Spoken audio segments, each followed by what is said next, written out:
Now turn to Section 1. Section 1.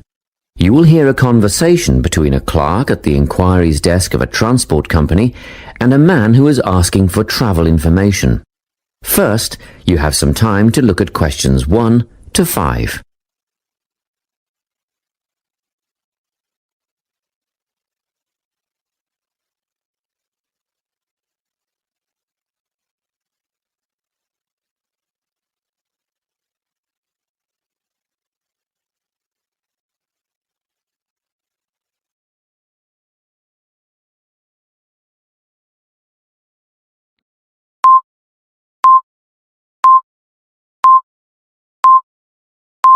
Now we shall begin. You should answer the questions as you listen, because you will not hear the recording a second time. Listen carefully and answer questions 1 to 5. Good morning, Travellink. How can I help you? Good morning. I live in Bayswater and I'd like to get to Harbour City tomorrow before 11 a.m. Well, to get to Bayswater... No, I live in Bayswater. My destination is Harbour City. Oh, sorry. Right, so that's Bayswater to Harbour City. Are you planning to travel by bus or train? I don't mind, really. Whichever option is faster, I suppose. Well, if you catch a railway express, that'll get you there in under an hour. Let's see. Yes, if you can make the 9:30 a.m. express, I'd recommend you do that. Great. Which station does that leave from? Helendale is the nearest train station to you. Did you say Helensvale? No, Helendale. That's Helendale. What's the best way to get to the Helendale station then? Well, hang on a minute while I look into that. Now, it seems to me that you have two options. Option 1 would be to take the 7:06 bus from the Bayswater Shopping Centre to Central Street. When you get there, you transfer to another bus which will take you to the station. Or the second option, if you don't mind walking a couple of kilometres, is to go directly to Central Street and get straight on the bus going to the train station. OK, which bus is that? The 792 will take you to the station. I guess the walk will be good for me, so that might be the better option. What time do I catch the 792? There are two buses that should get you to the station on time, one just before 9 o'clock and one just after. But look, at that time of the morning it might be better to take the earlier one, just in case there's a traffic jam or something.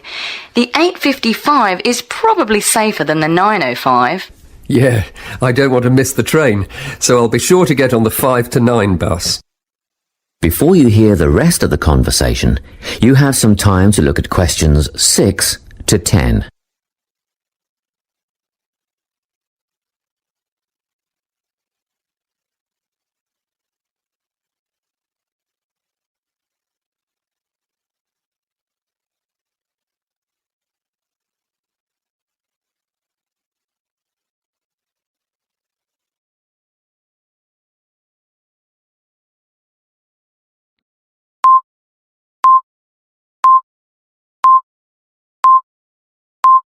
Now listen and answer questions 6 to 10. By the way, how much will I have to pay in fares? Well, you can get a ticket on the bus for $1.80 cash, and you'll need $10 each way for the train. Wait, do you have a Travellink card? No, but I can get one before tomorrow. OK, well that'll make it considerably cheaper then. The bus will cost $1.50 each way, and the train will be... The train to Harbour City will still cost $10 because you'll be travelling during peak hours in the morning, so no savings there, I'm afraid. However, if you could come back at an off-peak time... What does that mean? Well, if you could start your return journey before 5 p.m. or later than 7:30 in the evening... Actually, I wasn't planning on coming back till at least 8 o'clock anyway. Oh, in that case, you can make quite a saving if you use your Travellink card. You did say you were planning to purchase one, didn't you? Yes, I'll pick one up later today. Good. That would mean your return train journey would only cost you $7.15 with your card. Thank you. Is there anything else I can help you with? Actually, there is. Do you know if I can use the Travellink card on ferries? If you're thinking of the Harbour City ferries that go back and forth between the North and South Bank, those are the commuter ferries, then yes. A one-way trip costs $4.50, but with your card you'd make a 20% saving and only pay $3.55. So $3.55 for the commuter ferry. What about the tour boats? You mean the tourist ferries that go upriver on sightseeing tours? No, they only take cash or credit card. They're not part of the Travel Link company. Oh, I see.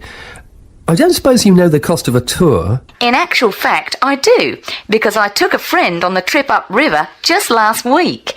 We decided on the afternoon tour, and that was $35 each, but I understand that you can do the whole day for $65. Thank you. You've been a great help. My pleasure. Enjoy your day out. That is the end of section 1. You now have half a minute to check your answers.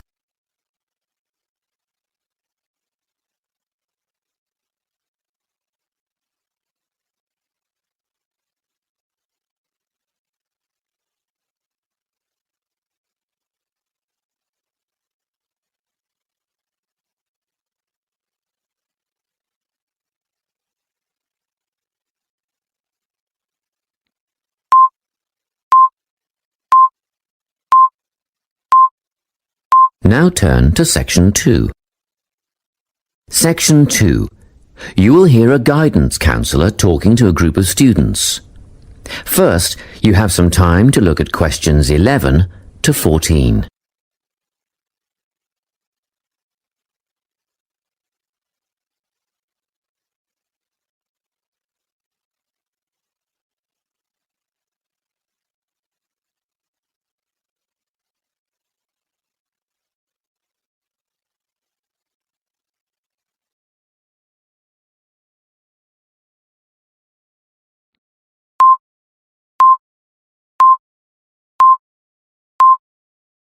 Listen carefully and answer questions 11 to 14. Hello everyone, I'm the Counselling Administrator here at St Ives College, and I've been asked to come and talk to you about our counselling team and the services that we offer. We have 3 professional counsellors here at St Ives, Louise Bagshaw, Tony Denby and Naomi Flynn. They each hold daily one-on-one sessions with students, but which counsellor you see will depend on a number of factors. If you've never used a counsellor before, then you should make an appointment with Naomi Flynn. Naomi specialises in seeing new students and offers a preliminary session where she will talk to you about what you can expect from counselling, followed by some simple questions about what you would like to discuss. This can be really helpful for students who are feeling a bit worried about the counselling process. Naomi is also the best option for students who can only see a counsellor outside office hours. She is not in on Mondays, but starts early on Wednesday mornings and works late on Thursday evenings, so you can see her before your first class or after your last class on those days. Louise staffs our drop-in centre throughout the day. If you need to see someone without a prior appointment, then she is the one to visit. Please note that if you use this service, then Louise will either see you herself or place you with the next available counsellor. If you want to be sure to see the same counsellor on each visit, then we strongly recommend you make an appointment ahead of time. You can do this at reception during office hours or by using our online booking form. Tony is our newest addition to the counselling team. He is our only male counsellor, and he has an extensive background in stress management and relaxation techniques. We encourage anyone who is trying to deal with anxiety to see him. Tony will introduce you to a full range of techniques to help you cope with this problem, such as body awareness, time management, and positive reinforcement. Before you hear the rest of the talk, you have some time to look at questions 15 to 20.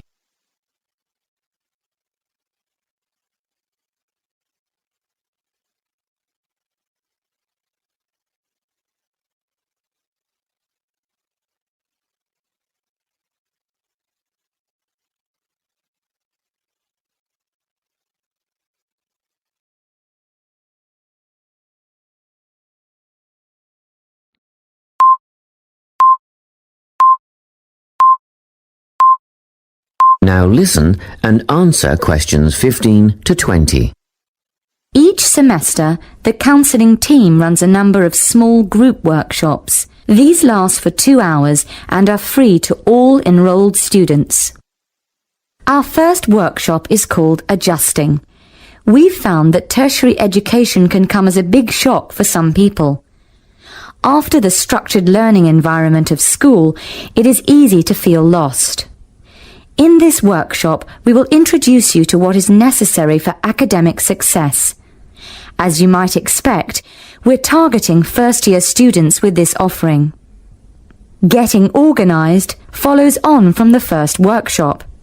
Here, we're going to help you break the habit of putting things off, get the most out of your time, and discover the right balance between academic and recreational activities.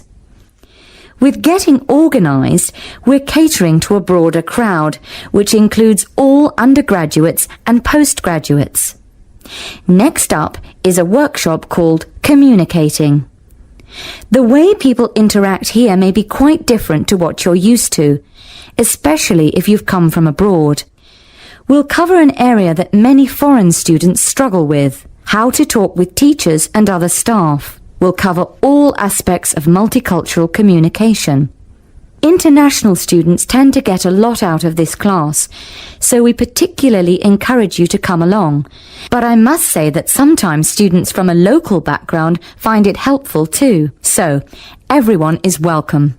The anxiety workshop is held later on in the year and deals with something you will all be familiar with, the nerves and anxiety that come when exams are approaching. Many students go through their entire academic careers suffering like this, but you don't have to. Come to this workshop and we'll teach you all about relaxation and how to breathe properly, as well as meditation and other strategies to remain calm. We've tailored this workshop to anyone who is going to sit exams. Finally, we have the motivation workshop. The big topic here is how to stay on target and motivated during long-term research projects. This workshop is strictly for research students, as less advanced students already have several workshops catering to their needs.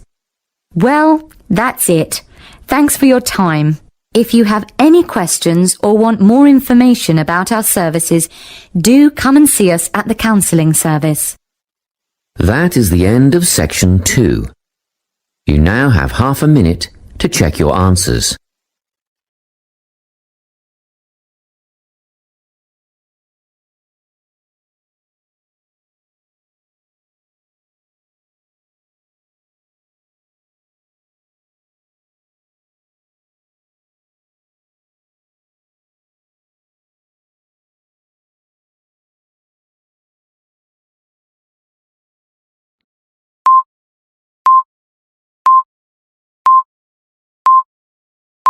Now turn to Section 3. Section 3. You will hear a conversation between a student called Mark and his teacher, Professor Jones. First, you have some time to look at questions 21 to 25.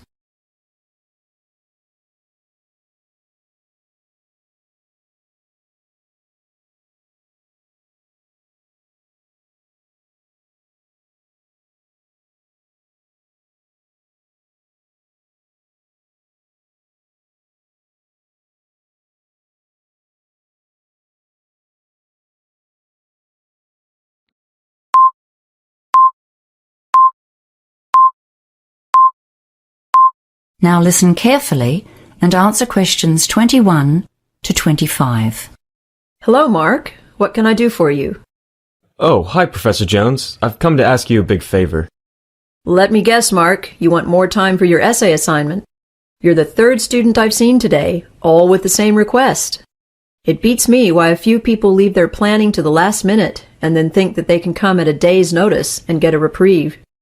It's really not fair to all the students who are well-planned and organized, is it? Yes, you're right, and I'm really sorry I need to ask. I've never asked for an extension before. So, Mark, why should I grant you an extension when I said no to everyone else today? Well, Professor Jones, I really do have a valid reason. It's not just the usual, like I have a cold and I have a certificate from my doctor, or my computer crashed and I lost all my data. I wouldn't bother you with those old excuses. You see, my twin brother was planning to get married next weekend, but last week his girlfriend told him the wedding was off, and he landed on my doorstep. He was really upset. I couldn't just tell him to go away because I was busy, and of course I would have had 3 assignments due this week, and all my study plans just went out the window. I see. So why didn't you come to see me a week ago when your brother first turned up? Because I was hoping I would still be able to get it done, but I just can't manage it. Well, actually I have written the required number of words more or less, but frankly I feel it's terrible. I don't want to let myself down by handing it in as it is at the moment, and I really don't want to drop my grade point average by getting a low mark on this assignment. Well, the course handbook states very clearly that at least 5 days' notice is required for any extension, except in emergencies. Those rules were designed to make it fair for everyone, you see. You're supposed to submit a request on the proper form, and you can send it by email. And you also need to make an appointment and discuss your request in person, as you have done now. Your problem does come very squarely under the family issues category, so you probably would have got some extra time if you'd done that. I'm not really inclined to grant this request now, you know. Yes, I know I've really messed up. I suppose I'll just have to hand it in as it is and take a lower grade. Before you hear the rest of the conversation, you have some time to look at questions 26 to 30.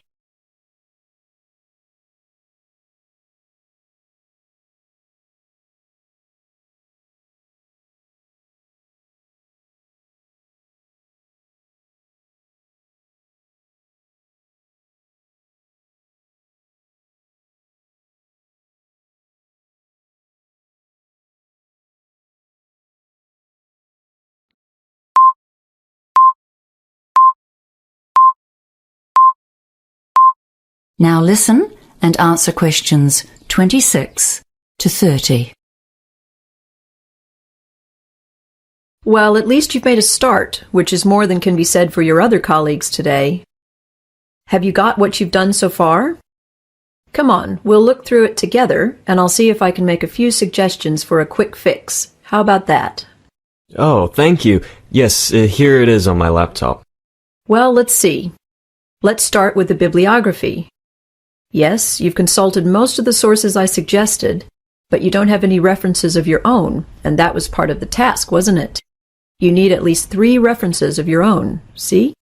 Yes, I know. I did find one more. McDonald and Ferris, 2014.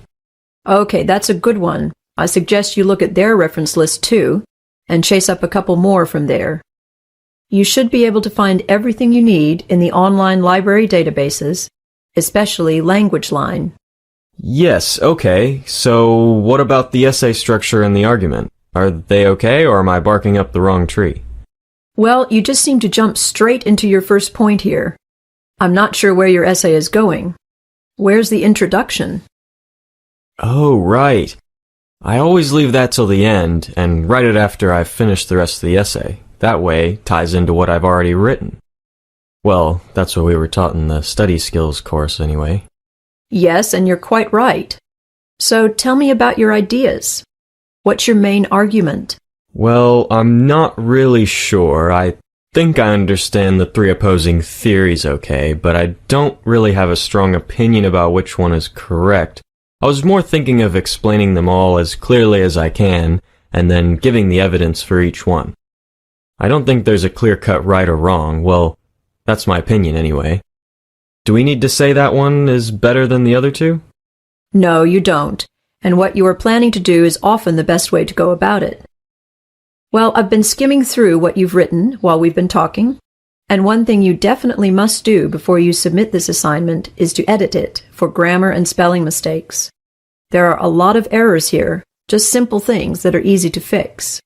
But still, I can see you've done the basic work, and I do sympathize with your brother. It must be very difficult for him. So I'll give you 1 extra day on this essay. Oh, thank you, Professor Jones. Thank you. I'll hand it in before 5 p.m. on Wednesday, then. Yes, that's the final deadline. Goodbye now. That is the end of section 3. You now have half a minute to check your answers.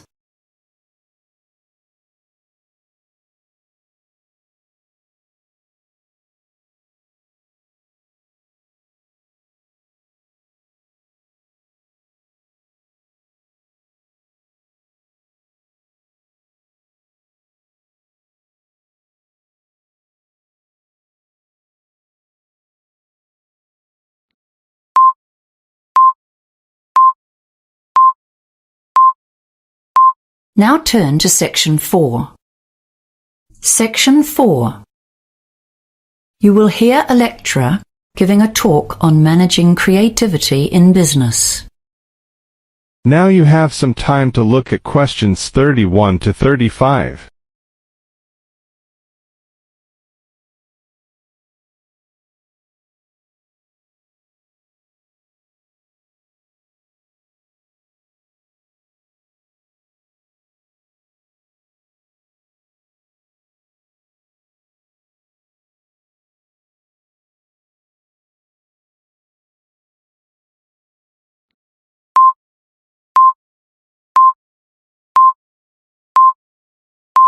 Now listen carefully and answer questions 31 to 35.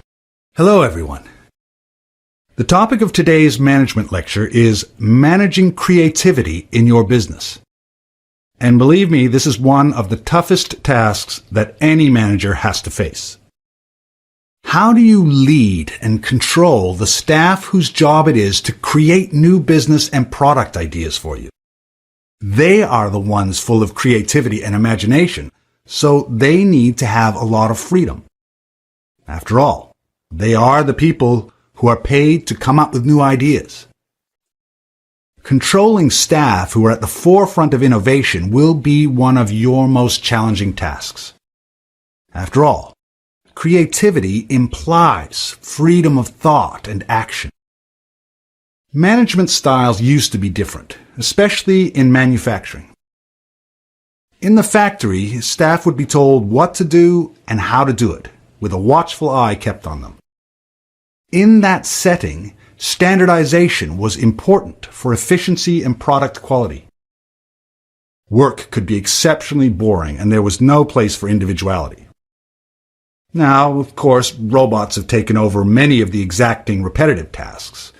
Nowadays, we employ far more people to generate business than to manufacture products.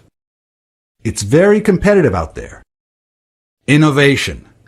That's what our modern consumer craves. Successful companies have got the message. We need lots of new ideas. And now we employ bright young minds to come up with them. However, these ideas have to be implemented to make a change to our profits. So we have to find staff with entrepreneurial flair and be ready to listen to them and support them to follow through on their ideas. We need to supervise without stemming the flow of ideas or sending the brightest minds to work for the opposition. Creative people won't welcome us always looking over their shoulder and checking up on what they are doing. One of the most common ways that management handles this problem of keeping people working along company lines is by establishing achievement targets, like money earned, products developed, or clients gained. These targets are a useful guideline, but they have a downside. Young, enthusiastic staff will be very keen to meet these targets, and some of them might potentially use illegal means or behave unethically in order to meet requirements. For example, by offering bribes to gain sales, or making their sales numbers or earnings look higher than they are, or even threatening or criticizing other staff to get a job completed. Achievement targets are often linked directly to performance bonuses, and this can make a bad situation worse.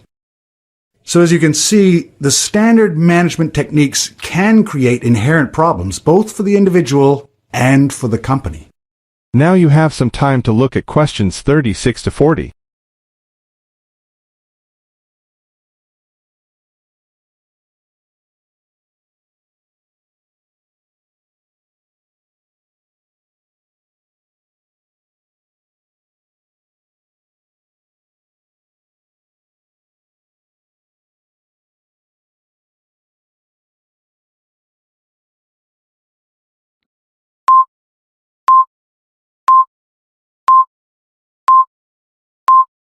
Now listen carefully and answer questions 36 to 40. More recent theorists suggest new tactics for managers. Robert Simons, writing in the Harvard Business Review, has added some new concepts to the thorny problem of encouraging creativity while maintaining a viable business. He suggests 3 control levers to assist in getting positive creative contributions from the workforce. Remember, this is the point. We want creativity, wild, vibrant creativity to compete in the marketplace. Yet we must be careful to keep people on track, sticking to our core business and maintaining the company's reputation. The first of his levers is getting the workers actively involved in the central ethos of the business. One of the most common ways to do this is to create a mission statement. But along with that, many businesses have some kind of motto, which summarizes their key idea. For example, the most durable tools in the world.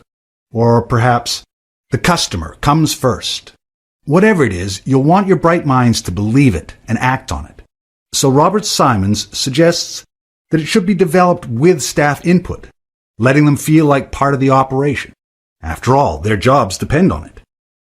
A second lever was once described by Charles Christensen, professor at Harvard Business School, as the power of negative thinking. You can't continually instruct your creative minds in what they should do. They are meant to be inventing, leading, not following. And telling them what to do is counterproductive. But you can tell them what not to do, which potential products are not related to the company's objectives, or which strategies or behaviors are unacceptable. This is a tactical ploy to maintain the company's integrity. It's absolutely vital to establish boundaries to assist in controlling innovation without suppressing it. The third lever is basically sitting down with your crew to share ideas about the business.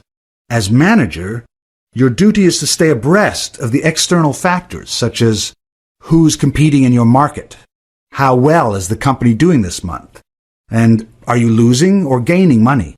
Is there some new product seducing your customers? This lever is called interactive control. This means you talk to your innovators and communicate honestly and clearly about your perceptions of what's happening in the market. You encourage them to share their ideas and make plans together for the future. That is the end of section 4. You now have half a minute to check your answers.